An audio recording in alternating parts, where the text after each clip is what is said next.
The WNBA is in full-blown panic mode, and it's not because of a last-second buzzer beater or a blown playoff series. It's because Christine Brennan just blew the lid off the league's biggest, ugliest secret. In a bombshell exposé that's already being called one of the most devastating takedowns in sports media history, Brennan exposed what fans have suspected for months. The WNBA wasn't just unprepared for Caitlin Clark. They actively tried to shrink her spotlight. Let that sink in. The most dynamic player to ever step foot in women's basketball, the one who packed arenas, spiked ratings, and brought millions of new eyes to a league that had been craving relevance, was treated by the WNBA like a problem to be managed, not a gift to be embraced. Christine Brennan, a veteran journalist with decades of credibility under her belt, didn't mince words. She's not here to coddle egos or play nice with front office spin. She's here to tell the truth, and the truth is brutal. The WNBA, from the highest office down to salty veteran players, completely fumbled the greatest marketing opportunity in the league's history.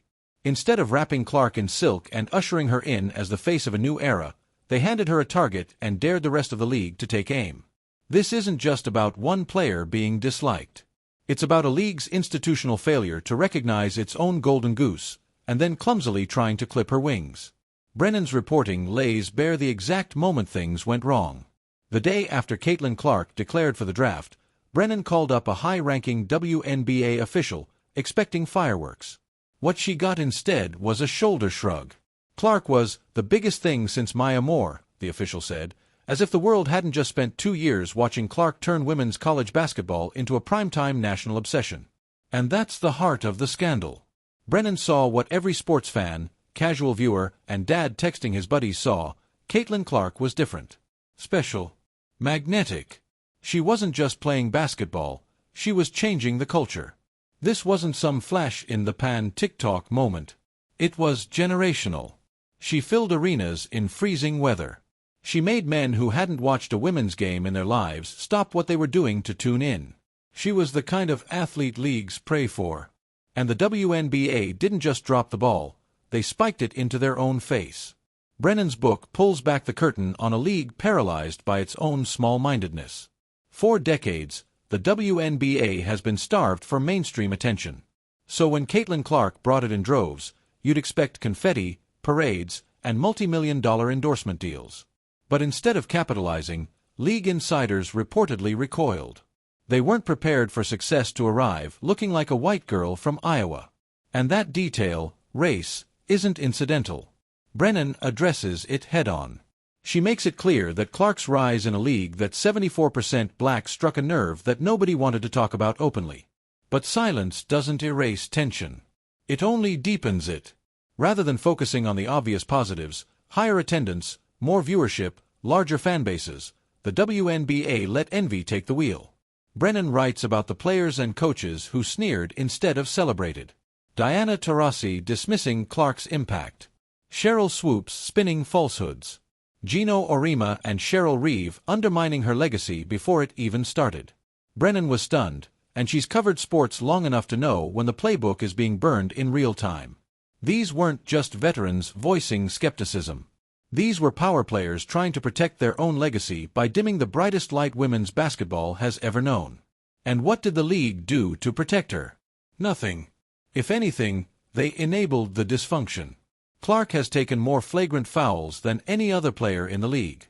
Refs swallow their whistles. Opponents throw elbows. Commentators excuse it.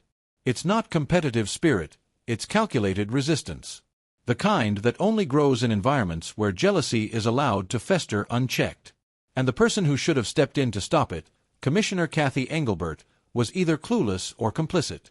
Either way, Brennan makes one thing clear: leadership failed. Let's talk about the marketing meltdown. Clark's debut season should have launched a new WNBA era.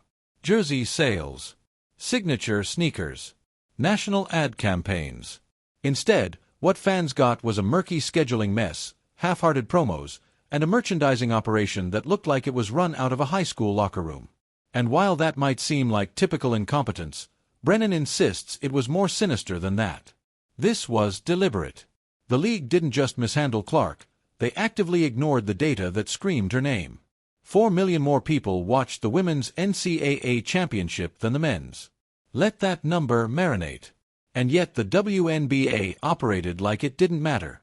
Brennan's research is damning. She details how front office execs, players, and coaches couldn't, or wouldn't, adjust to the seismic shift Clark brought. They were so stuck in a mindset of mediocrity that they couldn't imagine success at this scale. So instead of adapting, they lashed out. Refused to promote her. Allowed on-court hostility. And worst of all, they treated new fans, millions of them, as if their attention was unwelcome.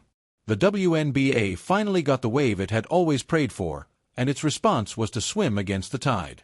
New media, however, wasn't fooled. YouTubers, TikTokers, and independent journalists saw this coming long before Brennan dropped her book. They knew Caitlin Clark wasn't just a player, she was a movement. A brand. A magnet. They watched the league's old guard treat her like an intruder while they themselves built entire platforms celebrating what she represented: growth, visibility, and momentum. And now those same voices are the ones pushing the story forward while the league scrambles to catch up. Brennan's final blow is perhaps the most cutting of all. This wasn't just a fumble, it was self-sabotage. The WNBA had its moment. It had the superstar. It had the fans. And it had the chance to rewrite its history. Instead, it let pride, fear, and jealousy turn Caitlin Clark from a symbol of hope into a target of resentment. And in doing so, it didn't just hurt her, it hurt everyone. The league lost revenue. Players lost exposure. Coaches lost sponsorships. Fans lost trust. Clark, for her part, keeps showing up. Keeps drawing crowds. Keeps delivering highlights that go viral before she even walks off the court. But it's impossible to ignore the cost of everything swirling around her. The hits. The hate. The silence. Brennan's reporting reminds us that this isn't just about basketball. It's about institutions being too arrogant to accept change and too petty to share the spotlight. The Caitlin Clark era could have been a turning point. Instead, it's become a cautionary tale. One that reveals how a league desperate for relevance can become its own worst enemy. But what do you think? Did the WNBA mishandle Caitlin Clark out of jealousy? Was it outdated leadership? Or is the league still in denial about what she represents? Let us know in the comments below.